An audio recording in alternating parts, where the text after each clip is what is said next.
দেখছেন কলকাতা টিভি। ধর্মযুদ্ধ নিয়ে এই মুহূর্তে আপনাদের সঙ্গে রয়েছে আমি অভিক। আজ দ্বিতীয় দফার লোকসভা নির্বাচন এবং সেই লোকসভা নির্বাচনে ভোট দান পর্ব শুরু হতে চলেছে। বিভিন্ন জায়গার ছবি এই মুহূর্তে আপনাদের সামনে আমরা তুলে ধরছি। একদিকে রায়গঞ্জ, অন্যদিকে বালুরঘাট, দার্জিলিং, এই তিনটি লোকসভা কেন্দ্রে এই বঙ্গে ভোট হতে চলেছে এবং 12টি রাজ্যের মোট 88টি আসনে আজকের এই লোকসভা নির্বাচন রয়েছে। তবে আমরা যদি আজকের এই বঙ্গের দিকে নজর রাখি, সেক্ষেত্রে দার্জিলিং, সেখানে সব থেকে বেশি স্পর্শকাতর বুথ রয়েছে এবং সেখানে মূলত লড়াই হচ্ছে তৃণমূল প্রার্থী গোপাল লামা এবং বিজেপি প্রার্থী রাজু বিস্তার সঙ্গে, যিনি গত লোকসভা নির্বাচনেও দার্জিলিং আসনটি জিতেছিলেন। অন্যদিকে রায়গঞ্জ, সেখানে বিজেপি প্রার্থী কার্তিক পাল, তার সঙ্গে সেখানে তৃণমূল প্রার্থী কৃষ্ণ কল্যাণী, যিনি প্রথমবারের জন্য লোকসভা নির্বাচনে সেখানে দাঁড়িয়েছেন এবং পাশাপাশি আলী ইমরান রামোজ, তাদের এই তিনজনের মধ্যেই ত্রিমুখী লড়াই হতে চলেছে রায়গঞ্জে।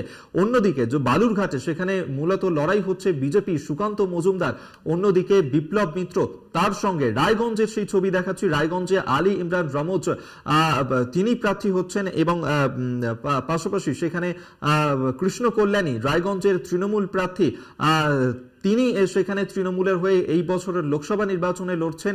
পাশাপাশি বিজেপির হয়ে সেখানে কিন্তু দাঁড়িয়েছেন কার্তিক পাল। অন্যদিকে বালুরঘাটে সেখানে সুকান্ত মজুমদার, তাকে বিজেপি প্রার্থী করেছে লোকসভা নির্বাচনে, যিনি গত লোকসভা নির্বাচনেও জিতেছিলেন এই বালুরঘাট লোকসভা আসনটি। অন্যদিকে বালুরঘাটে সেখানে জয়দেব সিদ্ধান্ত, তিনিও প্রার্থী হয়েছেন। পাশাপাশি সেখানকার যে তৃণমূল প্রার্থী বিপ্লব মিত্র, তিনিও কিন্তু সেখানে দাঁড়িয়েছেন এবং এই লোকসভা কেন্দ্রগুলিতে সকাল থেকে যে ছবি আমরা দেখতে পাচ্ছি, যে বিভিন্ন বুথে বুথে সেখানে দীর্ঘ লাইন ধরা পড়ছে ভোটারদের এবং রায়গঞ্জে সেখানে কিন্তু ভোটদান পর্ব শুরু হওয়ার আগেই বুথের মধ্যে ইভিএম মেশিন বিকল হওয়ার ঘটনা ঘটেছে।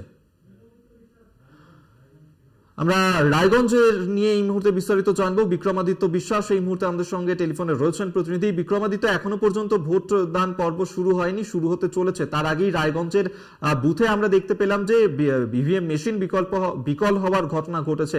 সব মিলিয়ে রায়গঞ্জে এই মুহূর্তে কি পরিস্থিতি সেখানে? দেখো, রায়গঞ্জের সকালবেলায় কিন্তু প্রচুর ভিড় জমে গেছে গোটা রায়গঞ্জ শহরে। যেখানে বুথ আছে, সেই বুথগুলোতে প্রচুর মানুষের ভিড় দেখতে পাচ্ছি আমরা।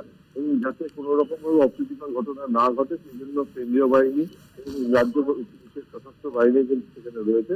এবং আমরা দুটো খবর এখনো পর্যন্ত পেয়েছি, রায়গঞ্জের শক্তিনগর এলাকায় একটি বুথে এখনো পর্যন্ত ভোট গ্রহণ শুরু হয়নি। কারণ হচ্ছে আমার ইভিএম খারাপ এবং সৎসঙ্গ 131 নম্বর বুথে সেখানেও কিন্তু ইভিএম খারাপের খবর আমরা এখনো পর্যন্ত পেয়ে এসেছি।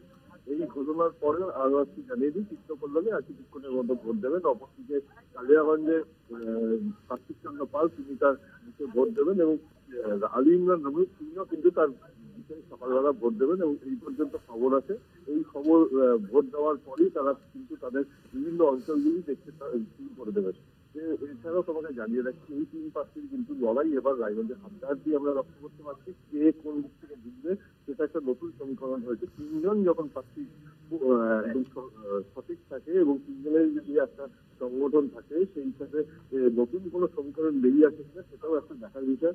এখানে যে জিতবে সেটাও কিন্তু এখনো বোঝা যাচ্ছে না। হাত দিয়ে একটা লড়াই আমরা দেখতে পেয়েছি। তিন দলই কিন্তু জেতার জন্য সম্পূর্ণ আশাবাদী। তারাই কিন্তু সর্বশক্তি দিয়েই কিন্তু এই ভোটে দাঁড়িয়েছেন, যাতে ভোট যুদ্ধে তারা জয়ী হতে পারে।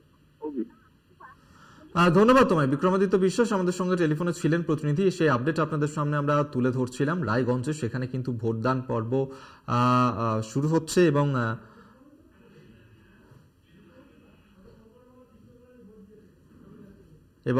রায়গঞ্জে সেখানে কিন্তু বিভিন্ন বুথে বুথে ভোটাররা তারা দীর্ঘ লাইনে অপেক্ষা করছেন ভোটদান করার জন্য।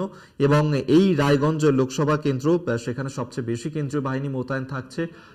পাশাপাশি বালুরঘাটে সেখানে যে লড়াই আমরা দেখতে পাচ্ছি, বিজেপি প্রার্থী সুকান্ত মজুমদার, তৃণমূল প্রার্থী বিপ্লব মিত্র এবং আরএসপি প্রার্থী জয়দেব সিদ্ধান্ত। এবং সেই ক্ষেত্রে প্রেস্টিজ ফাইট বলা চলে আজকে বালুরঘাটে হতে চলেছে।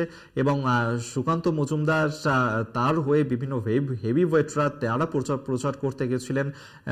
অমিত শাহ থেকে শুরু করে মিঠুন চক্রবর্তীকে আমরা প্রচার করতে দেখেছিলাম। পাশাপাশি তৃণমূলের হয়ে বিপ্লব মিত্রর হয়ে সেখানে প্রচার করেছিলেন ছিলেন মমতা বন্দ্যোপাধ্যায়, এবং আজকে এই বালুরঘাট লোকসভা কেন্দ্রে দ্বিতীয় দফার যে নির্বাচন, সেই নির্বাচনের দিন এবং সকাল থেকেই ভোটাররা তারা বুথমুখী হয়েছেন। সেই ছবি এই মুহূর্তে সকাল থেকে আপনাদের সামনে আমরা তুলে ধরছি, যেখানে কেন্দ্রীয় বাহিনী মোতায়েন করা হয়েছে। সব থেকে বেশি কেন্দ্রীয় বাহিনী থাকছে রায়গঞ্জের ক্ষেত্রে 111 কোম্পানি, এবং সব থেকে বেশি স্পর্শকাতর বুথ রয়েছে দার্জিলিং এর। পাশাপাশি দার্জিলিং এর ক্ষেত্রে সেখানে বিজেপি প্রার্থী রাজু বিস্তা, অন্যদিকে তৃণমূল প্রার্থী গোপাল লামা এবং কংগ্রেসের মুনিশ তামাং, এনাদের মধ্যেই মূলত লড়াই হতে চলেছে। এবং সকাল থেকে পাহাড়ের ছবিও আমরা তুলে ধরছি, পাহাড় থেকে সমতল বিভিন্ন জায়গায় ভোট দান পর্ব কিন্তু শুরু হচ্ছে।